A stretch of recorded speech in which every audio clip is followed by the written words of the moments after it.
Hello friends, welcome back to my YouTube channel. நம்ம இன்னைக்கு என்ன பார்க்க போகிறோன்னா எஜுகேஷ்னல் சைக்காலஜியில் யூனிட் 1 பார்க்க போகிறோம். Significance of educational psychology. இதில் 10 பாயிண்ட்ஸ் கொடுத்துருக்காங்க. இதில் 1 by 1 நம்ம டீட்டெயிலாக பார்க்கலாம். ஃபர்ஸ்ட் என்னென்னா இண்டிவிஜுவல் டிஃப்ரென்ஸில் என்ன இருக்குன்னா நம்ம ஒவ்வொருத்தருக்கும் தனித்தனி கேரக்டர்ஸ் இருக்கும், பர்சனாலிட்டிஸ் இருக்கும். அவங்க எல்லாருமே ஒரே மாதிரி இருக்க மாட்டாங்கங்கிறாங்க. அவங்க ஒவ்வொருத்தரும் ஒவ்வொரு தனித்துவம் இருக்குன்னு சொன்னாங்க. அந்த தனித்துவம் எப்படி இருக்குன்னா இன்டெலிஜென்ஸாக இருக்கலாம், ஆட்டிடியூடாக இருக்கலாம், இல்லைன்னா அவங்களுக்கு என்ன பிடிக்கும் பிடிக்காது எல்லாத்துலேயுமே ரொம்ப டிஃப்ரெண்ட்டாக இருக்கும். அவங்களோட டீச்சர்ஸ் ரொம்ப ட்ரெயின்டாக இருப்பாங்க அப்படின்ட்டு சொல்லியிருக்காங்க இந்த பாயிண்டில். Second heading learning process. டீச்சிங்கும் சரி லேர்னிங்கும் ஒரு பக்கம் நடந்துகிட்டே இருக்கும். அவங்களுக்கு ஒவ்வொரு லேர்னர்ஸ் இருப்பாங்களே அவங்களுக்கு ஒவ்வொரு நாலேஜும் கிடைக்கும். ஒவ்வொரு புது விதமான டாப்பிக்கில் அவங்க ஏர்ன் பண்ணுவாங்க. அது எப்படி லேர்ன் பண்ணுவாங்க ஒவ்வொரு ஸ்டூடெண்ட்ஸ் டிபெண்ட் பொறுத்து. அவங்களுக்கு ஒரு சில டாப்பிக்கில் நல்ல நாலேஜ் இருக்கும், ஒரு சில டாப்பிக்கில் நாலேஜ் இருக்காது. அந்த ஸ்டூடெண்ட்ஸ்க்கு அத்தோட இன்ட்ரெஸ்டில் தான் அவங்க லேர்னிங் ப்ராசஸ் நடக்கும்னு சொல்கிறாங்க. அதே மாதிரி எஜுகேஷ்னல் சைக்காலஜி என்ன சொல்கிறாங்கன்னா ஒவ்வொரு ஏஜ் இல்லைன்னா ஒவ்வொரு சிச்சுவேஷன் பொறுத்து அந்த லேர்னிங் ப்ராசஸ் மாறும்ட்டு சொல்கிறாங்க. Third one method of teaching. Educational psychology அவங்க நிறைய அப்ரோச்சஸ், நிறைய பிரின்சிபல்ஸ் நமக்கு சொல்லியிருக்காங்க. அதில் ஏதாச்சும் ஒரு மெத்தட் யூஸ் பண்ணி ஸ்டூடெண்ட்ஸ் லேர்ன் பண்ணுவாங்கன்ட்டு சொல்கிறாங்க. அவங்களுக்கு ஈஸியாக கன்வீனியன்ட்டாக இருக்கும், அதை யூஸ் பண்ணி அவங்க இந்த சப்ஜெக்டை லேர்ன் பண்ணுவாங்க அப்படின்ட்டு சொல்கிறாங்க.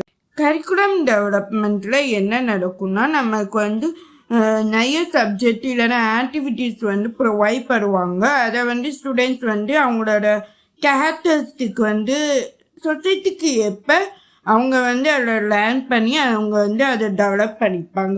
ஒரு சில இடத்துல இந்த கேரக்டர்ஸ் யூஸ் பண்ணால் கரெக்டாக இருக்கும்ட்டு அவங்களே கற்றுக்கிடுவாங்க.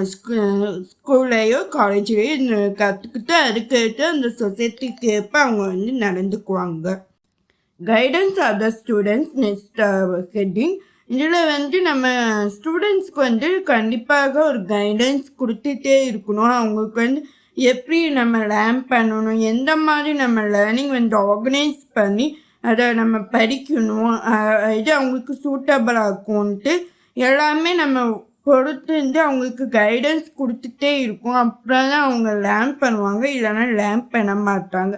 நம்ம கைடன்ஸ் கொடுக்க அவங்களோட எல்லா பாஸ்ட்டுமே அவங்களுக்கு சேஞ்ச் ஆகும். ஒருவேளை கைடன்ஸ் கொடுக்கலன்னா ஒரு சில டைம் அவங்க பாஸ்ட் சேஞ்ச் ஆகாமல் இருக்கலாம். கைடன்ஸ் கண்டிப்பாக ஒவ்வொரு ஸ்டூடெண்ட்ஸ்க்குமே நம்ம கொடுக்கணும்ன்ட்டு சொல்கிறாங்க. Understanding the development characteristic.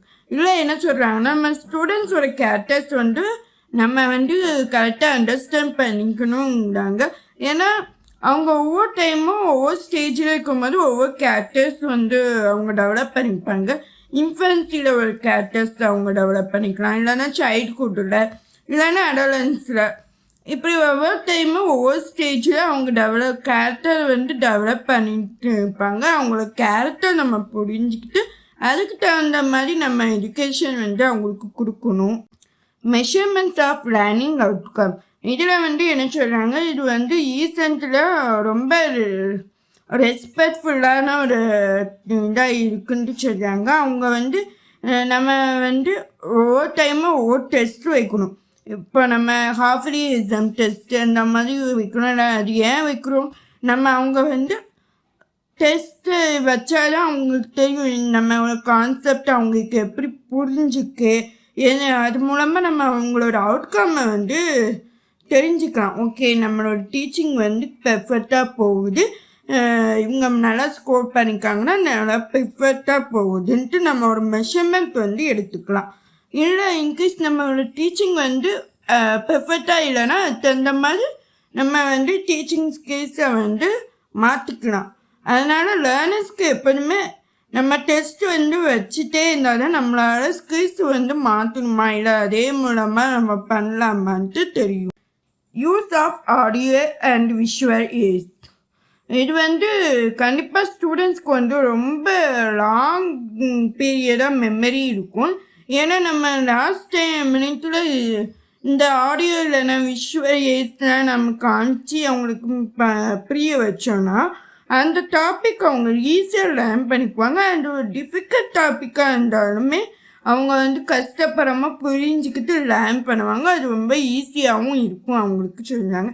So நம்ம எந்த டாபிக் வந்து ஏடு இல்லைன்னா ஆடியோ விஷுவல் யூஸ் பண்ணிக்கலான்ட்டு நம்ம டிசைட் பண்ணிட்டு அதுக்கு அந்த மாதிரி நம்ம வந்து இந்த டாப்பிக்கு யூஸ் பண்ணிக்கிட்டா அவங்களுக்கு வந்து கரெக்டாக பேலன்ஸ்டாக புரியும்ன்ட்டு சொல்கிறாங்க. Provisions for go curricular activity. இதில் வந்து நம்ம கண்டிப்பாக ஒரு பேலன்ஸ்டான டெவலப்மெண்ட் நமக்கு சில்ட்ரன்ஸ் கொடுக்கணும். எந்த மாதிரி நம்ம எக்ஸ்ட்ரா கரிக்குலர் ஆக்டிவிட்டி டிபேட் ஆக்கலாம், டிஸ்கஷன் ஆக்கலாம், ட்ராமாஸ் ஆக்கலாம், இல்லைன்னா ஏதாவது சோஷியல் சர்வீஸ் மாதிரி வச்சு அவங்கள பண்ண வைக்கலாம், இல்லைன்னா கேம்ஸ், இல்லைன்னா அவங்களுக்கு போஸ்டில் எது இன்ட்ரெஸ்ட்டுக்கோ அதை நம்ம வந்து டெவலப் பண்ண வைக்கணும். இது அவங்கள டெவலப் பண்ணுறதுனால நம்ம அவங்களுக்கு சொசைட்டிக்குள்ளே அவங்கள வந்து இன்வால்வ் பண்ண வைக்கலாம். அவங்களுக்கு எக்ஸ்ட்ரா டேலண்ட்டை நம்ம வந்து அவங்க கூட நம்ம இருக்குன்ட்டு அவங்களுக்கு ப்ரூவ் பண்ண வைக்கலான்ட்டு சொல்கிறாங்க. Time table framing. நம்ம டைம் டேபிள் ஃப்ரேமிங் எப்படி கொண்டோன்னா கடைசி பீரியடு இல்லைன்னா லாஸ்ட் பிரேக்கில் அப்போ நம்ம வந்து எந்த ஒரு கஷ்டமான சப்ஜெக்டும் வைக்கக்கூடாது.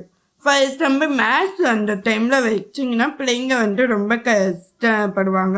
அதனால் நீங்கள் வந்து மேத்ஸை வந்து லஞ்ச் ஆரோ இல்லை ப்ரீவியஸ் பிஃபோர் அந்த டைமில் வந்து அவங்களுக்கு வந்து ஈஸியாக அண்டர்ஸ்டாண்ட் பண்ணுவாங்க. நம்ம கடைசி அப்போ அந்த கடைசியான சப்ஜெக்ட் வைக்கக்கூடாது. அதுக்கு தகுந்த மாதிரி நம்ம டைம் டேபிள் ஃப்ரேம் பண்ணணுன்ட்டு சொல்கிறாங்க. தேங்க்யூ. இது போன்ற வேறு ஒரு டாபிக் வேணும்னா சொல்லுங்கள், கமெண்ட் பண்ணுங்கள். அப்புறம் என்னோட சேனலை சப்ஸ்கிரைப் பண்ணுங்கள்.